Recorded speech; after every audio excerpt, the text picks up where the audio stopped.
Here's another article that proves why the mainstream media is completely oblivious to facts and evidence. This one from the Huffington Post. Again, the MVP in accurate distortion. Woman targeted in Gamergate harassment drops charges. So we're talking about Zoe Quinn.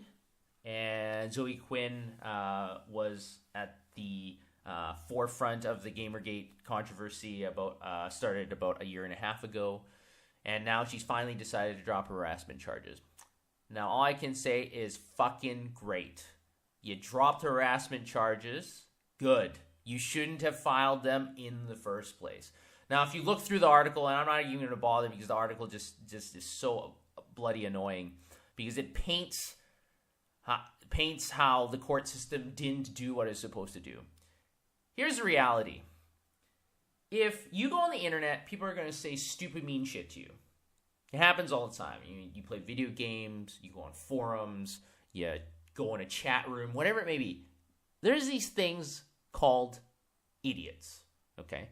And they're going to say lots of dumb shit. And everyone says dumb shit sometimes. And some people say it basically almost all the time. Now, for most people, or maybe I'm giving most people too much the benefit of the doubt, but most people generally will just go, okay, well, the guy's being a dork. I'm just not going to engage anymore. You can say whatever you'd like. You can call me a poo head, a fuckface, whatever, and say that my whole family will get AIDS and whatever. All these sorts of things.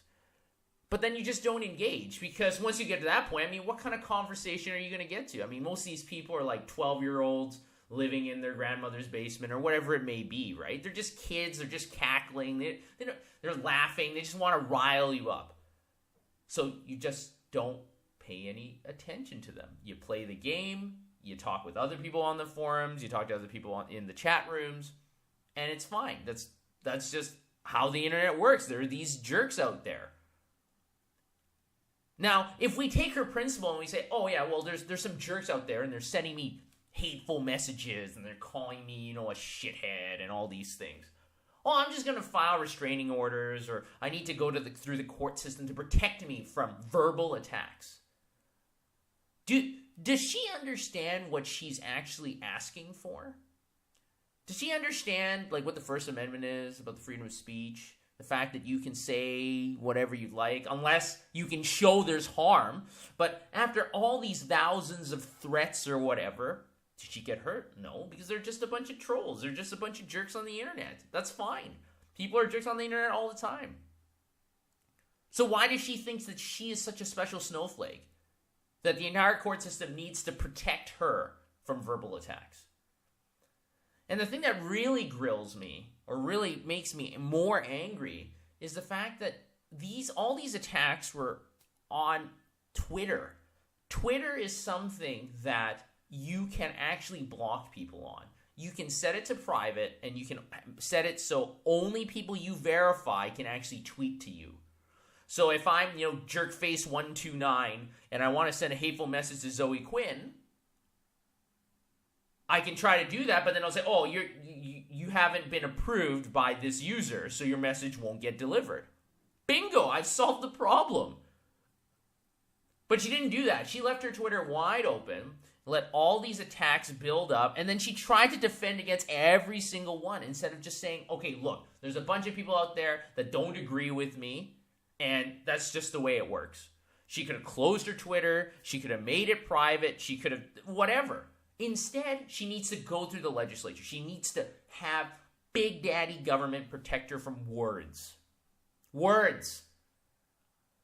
If she went through the court system and won, can you imagine what it'd be like? You'd go to school, you'd call someone, hey, you jerk. Oh, you're going to jail. You said jerk. What? What kind of world are we living in here now? If I call you a shit face or someone calls you a whatever, oh, time to go through the court system.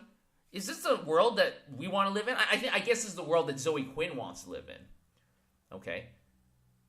How can this make sense to anybody is beyond me. And what's really annoying is I'm going to show you just a little bit from her blog entry. But basically she says here that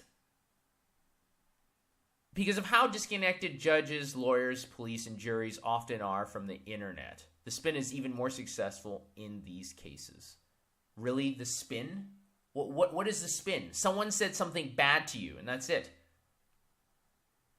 I don't understand. What is the spin? It's you click, you go to Twitter, and you click cancel account, or you click to private, and then the problem is solved. I don't understand.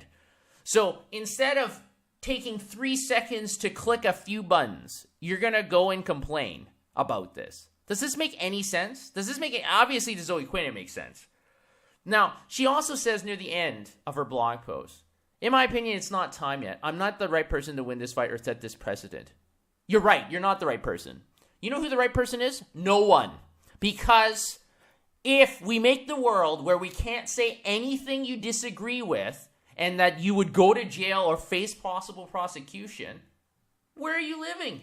Everything is offensive to everyone at some point in time. I mean, it's gone so bad that some people have said that saying hi to a woman is one of these microaggressions, that basically you're being offensive to women.